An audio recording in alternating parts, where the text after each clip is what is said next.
Rebonjour tout le monde. Alors aujourd'hui je vais vous parler des Messor barbarus.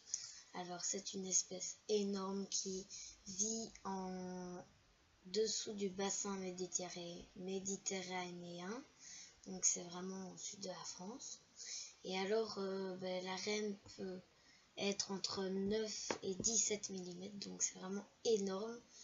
Elle mange des graines, donc les graines sont remplies d'amidon et plein de fructose et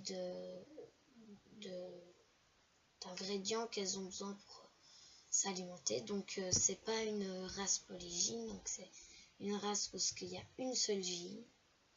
Donc voilà, la gyne peut vivre 20 ans, donc le nid, voilà. Alors nous avons les ouvrières, nous avons les soldats, moi j'appelle ça comme ça, c'est vraiment des gros soldats à grosse tête, c'est vraiment énorme, ça fait quasi la taille de la gyne, donc c'est vraiment énorme. Alors sinon, il y a aussi les ouvrières qui nettoient le nid parce que des fois il y a des morts, qui vont chercher la nourriture, qui défendent aussi, parce que ça défend aussi, les ouvrières, ça protège la reine, mais les soldats ça défend beaucoup. Donc, et ça aide à porter les œufs, les ouvrières. Voilà. Sinon, c'est une race qui est conseillée, mais moyennement. Qui est bien pour commencer, mais pour commencer, c'est mieux l'Iasus flavius ou alors les l'Iasus niger. Ça, c'est bien conseillé aussi. Sinon, ces races-là mangent du miel là aussi. Ça peut. Et alors, vraiment, c'est des grosses races, donc il n'y a pas de problème au niveau des petits trous d'aération par rapport au l'Iasus flavius.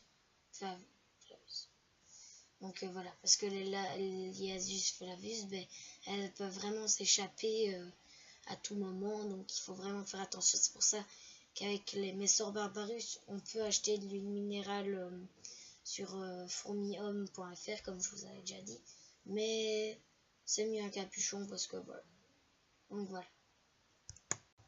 Donc alors, si vous habitez en Méditerranée, dans la France ou autre part,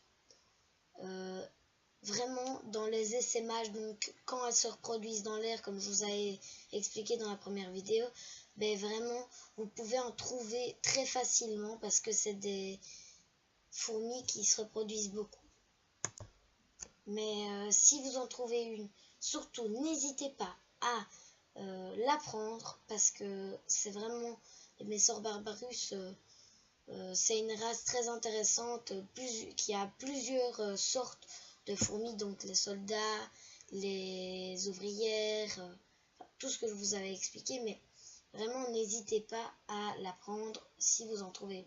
Bien sûr sans ailes, c'est mieux conseillé, ou alors une avec des ailes, mais une avec des ailes elle est en train de les arracher, parce que si elle ne les arrache pas, ça veut dire qu'elle n'a pas été fécondée, donc elle n'a pas été avec un mâle, donc ça ne fonctionnera pas, elle ne pondra pas, elle va juste mourir. Donc voilà. Ça marche toujours avec le tube à essai. Donc, comme je vous avais expliqué dans la première vidéo, le tube à essai, ça fonctionne avec quasi toutes les races de fourmis. Enfin, en tout cas, c'est la méthode la plus facile que tous les éleveurs de fourmis utilisent pour le début. Bien sûr, si vous achetez une gyne avec 4 ou 5 fourmis avec. Donc voilà. Dans la première vidéo, si vous avez des questions, posez-les moi. N'hésitez vraiment pas à envoyer des commentaires. Ça me fera plaisir.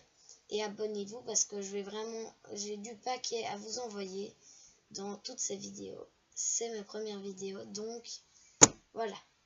J'espère que ça vous intéresse. Sinon, continuez à me regarder. J'envoie souvent des vidéos, surtout que maintenant, ça va être les vacances, donc je vais envoyer beaucoup de vidéos. Donc j'espère que ça vous a plu. Mettez un j'aime, pouce bleu. Et maintenant, si vous ne voulez pas, abonnez-vous, ça me fera plaisir.